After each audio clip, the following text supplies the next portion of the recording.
6:03 e siamo ai temi sanitari. Annuncia entro l'anno apriremo 3 punti di medicina di gruppo integrata.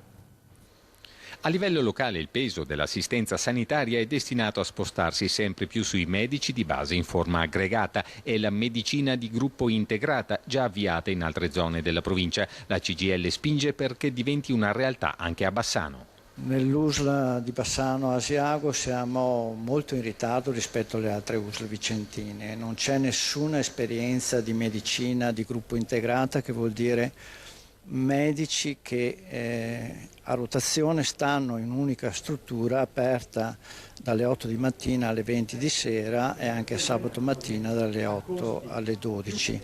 Se fossero aperti di più gli ambulatori in maniera aggregata daremmo una risposta sia ai cittadini e avremmo anche meno costi.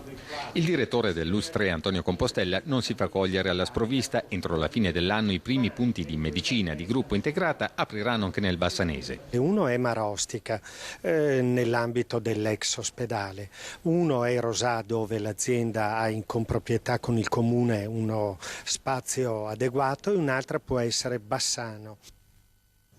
L'estate, l'abbiamo raccontato nei giorni scorsi, significa cantieri, ce ne sono molti di aperti